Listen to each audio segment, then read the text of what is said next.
She stole $23 million, vanished overnight, and the only thing Australia ever found was her foot, not her body, not a confession, not even a suicide note, just a decomposing foot, still wearing the same Asics running shoe she had on the day federal police raided her mansion.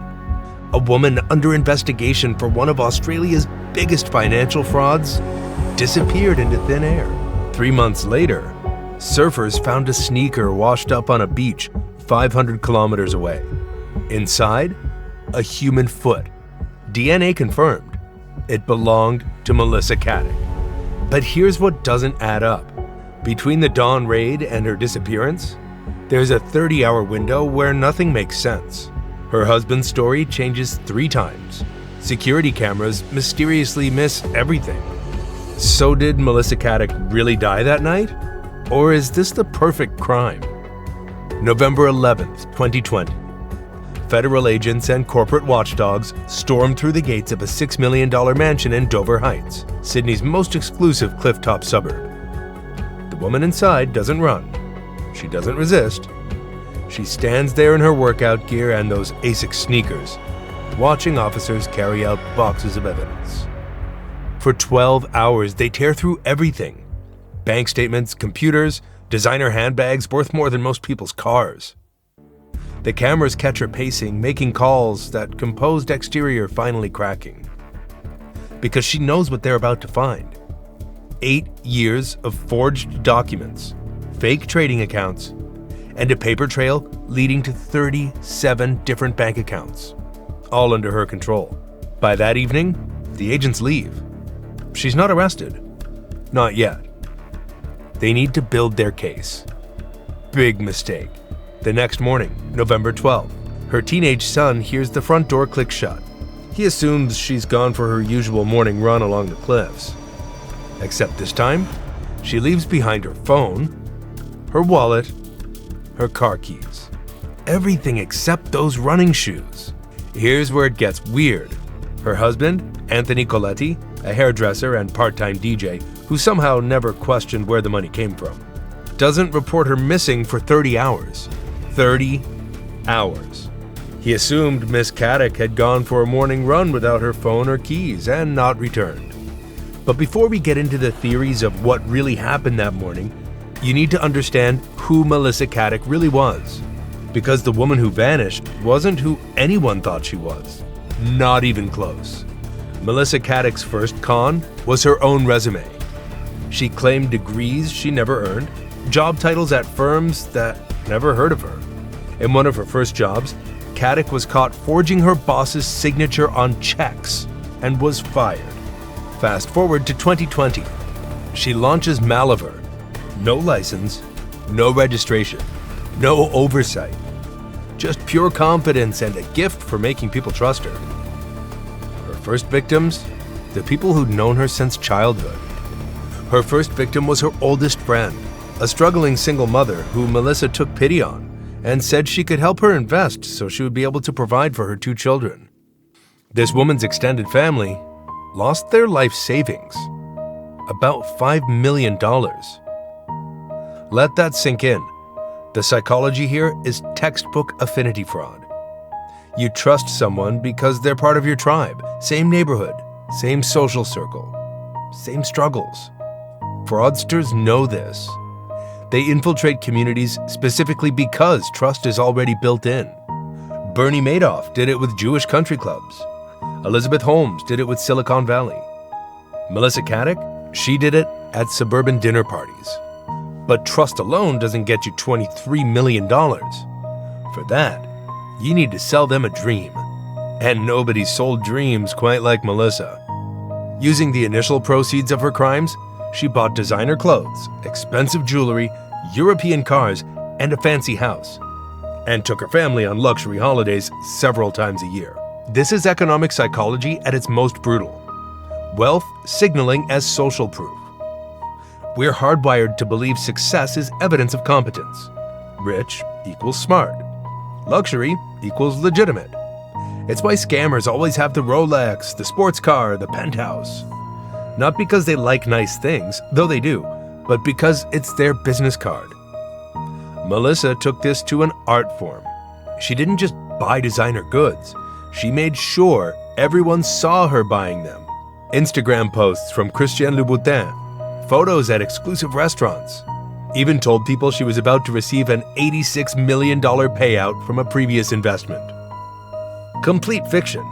But who's going to fact-check someone wearing $250,000 in jewelry? The properties were the masterpiece, though. First, a house in Sydney's Inner West. Then an upgrade to Edgecliff. Finally, that Dover Heights mansion. $6.2 million of prime real estate, literally hanging off a cliff. The metaphor writes itself. According to the advertising brochure, the Dover Heights property was a breathtaking contemporary residence that enjoyed expansive harbor views and a heated swimming pool, along with 5 bedrooms and a home office. There was a no-expense-spared kitchen and a fabulous roof terrace. The lifestyle wasn't just stolen money, though. It was the bait. And once you took it, you were trapped in her web of fake statements and phantom returns. Here's how you steal $23 million without anyone noticing for 8 years. Step 1. Create fake ComSec login pages. Melissa built perfect replicas. Same fonts, same logos, same layout. When investors logged in to check their portfolios, they weren't seeing real trades. They were seeing Melissa's fiction. Accounts showing 20, 30, 40% annual returns. Step 2. Control the money flow. Every dollar went into Melissa's personal accounts first. 37 different accounts across multiple banks. When someone wanted to withdraw, she'd pay them with another investor's deposit. Classic Ponzi mathematics. Robbing Peter to pay Paul. Except Peter and Paul are both at your daughter's school pickup. Step 3. Caddick elects not to take an upfront commission from the client's original investment. Step 4. Caddick issues an invoice for the agreed fee for service. Step 5. Client pays the fee.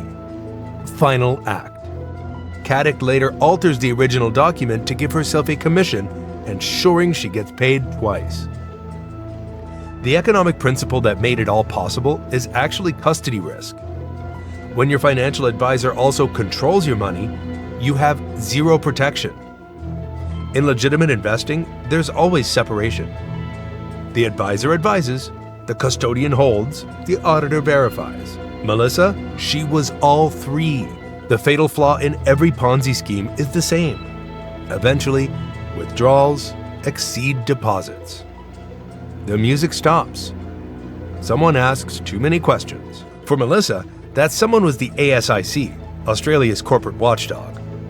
When 12 federal agents show up at dawn, you know your time's up. They came prepared. Warrants for everything. Banking records going back a decade.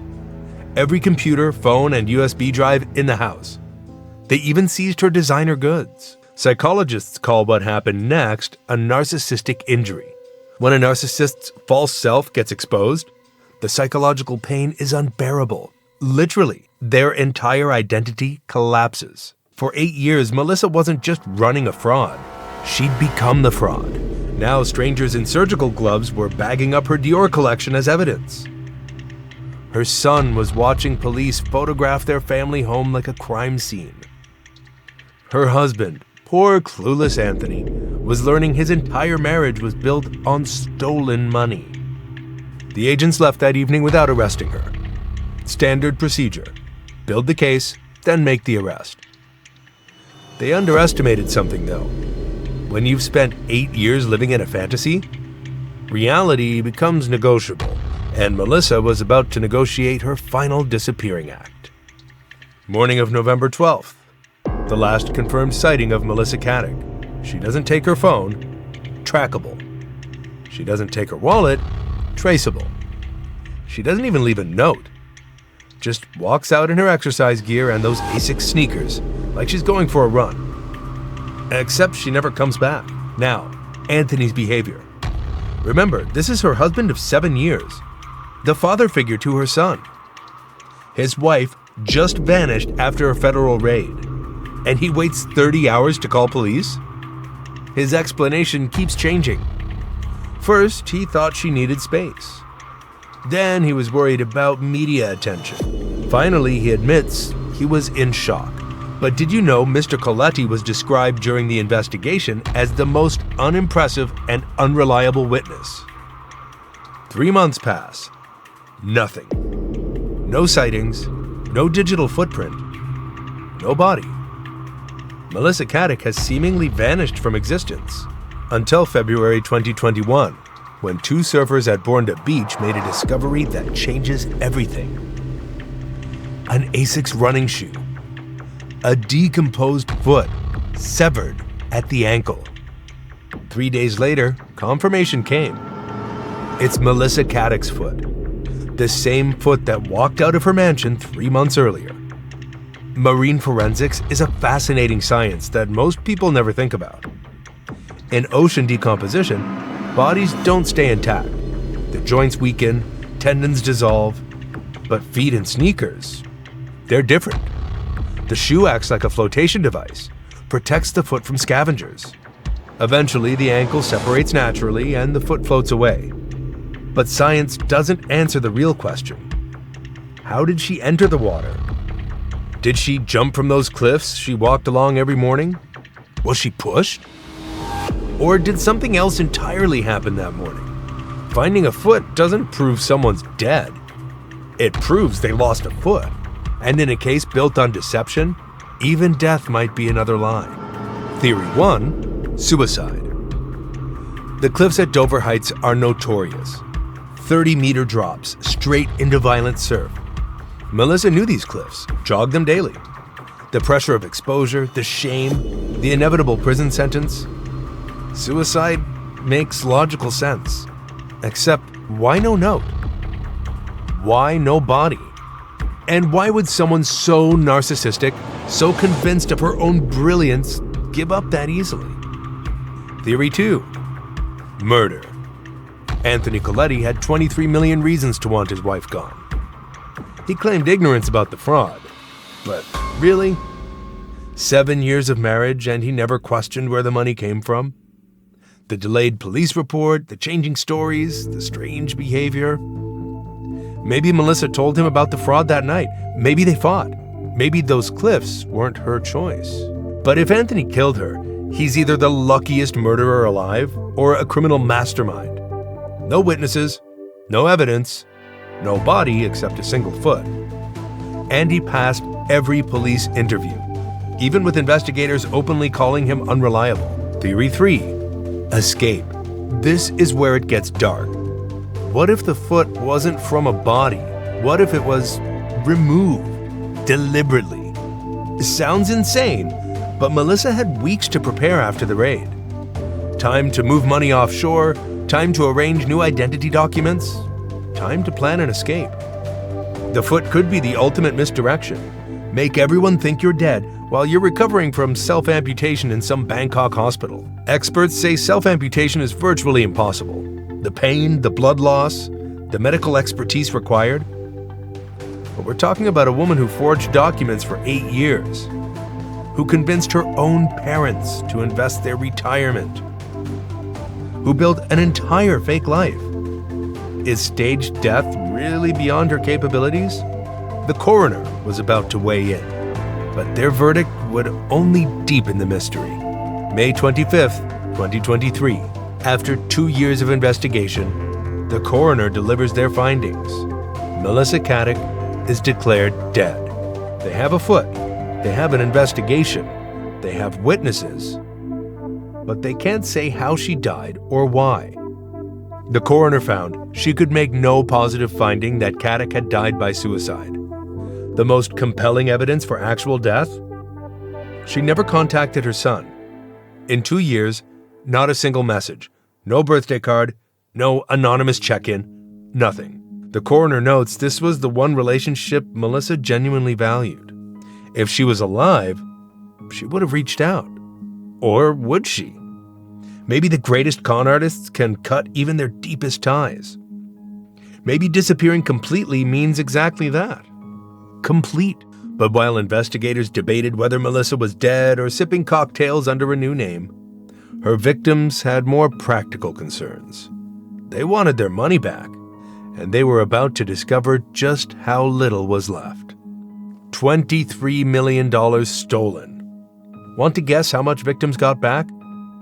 The Dover Heights mansion sold for $9.8 million.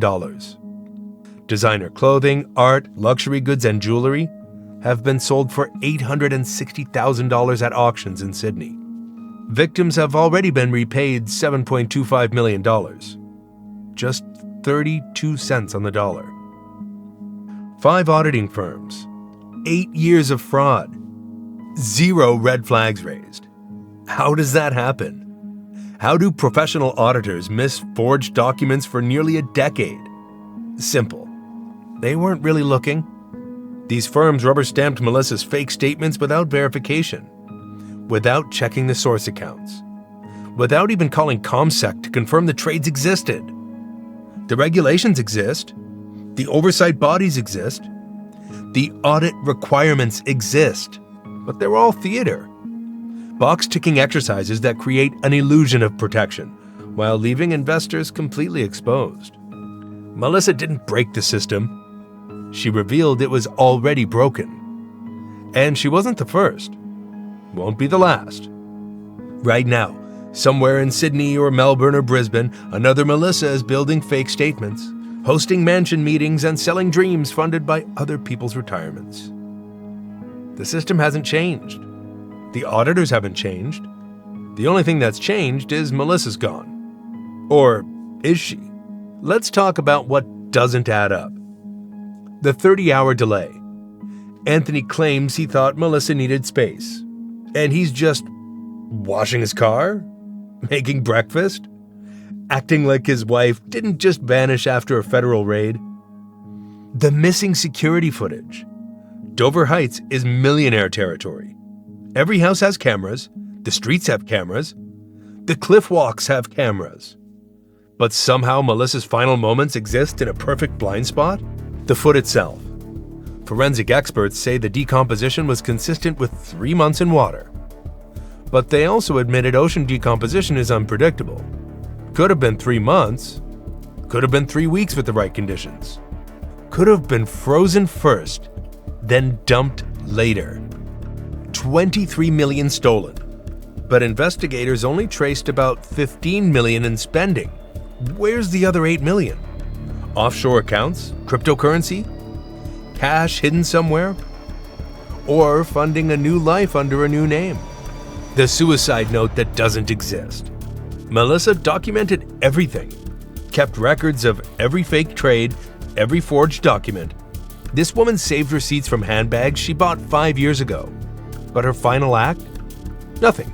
No explanation. No goodbye. No gloating. Just silence. Anthony fought for control of her estate. Claimed he deserved compensation as a victim. Tried to sell their story to Netflix. This is a man whose wife allegedly jumped off a cliff, and he's negotiating streaming rights? Gosh, either he's the world's most palace widower, or he knows something we don't. The timing. She disappears the morning after the raid, but ASIC hadn't frozen her accounts yet, hadn't canceled her passport yet. She had a 12-hour window where she could have moved money, bought tickets, arranged everything. Did she use it? And the biggest question, why hasn't anyone else been charged? Melissa couldn't have done this alone. Someone printed those documents, someone helped move that money, someone knew. But 3 years later, no accomplices, no co-conspirators, just Melissa, who conveniently can't testify because she's officially dead. Except officially dead and actually dead are two very different things in a world where death certificates can be forged, just like financial statements. Melissa Caddick wasn't just one fraudster. She exposed the system. How we think about money. We trust wealth. We believe success. We assume anyone living in a $6 million mansion must know something we don't. Think about everyone who enabled this. The accountants who didn't verify. The auditors who didn't audit. The friends who didn't question. The husband who didn't ask. The system that didn't protect even her parents. They saw their daughter's impossible lifestyle, and instead of questioning it, they handed over their savings. Melissa's not unique. Right now, in every major city, there's someone building fake statements, hosting investor dinners, buying luxury goods with other people's futures. They're reading about Melissa Caddick and taking notes, learning what worked, what didn't, how to disappear better. Because Melissa proved something. You don't need to be smart to steal millions. You just need to look successful. And in a world where success is measured by Instagram posts and designer labels, that's easier than ever. Melissa Caddick may have vanished, but the conditions that created her, the greed, the gullibility, the worship of wealth, they're stronger than ever. The scariest part isn't that she disappeared. It's that we'll let the next one do the exact same thing.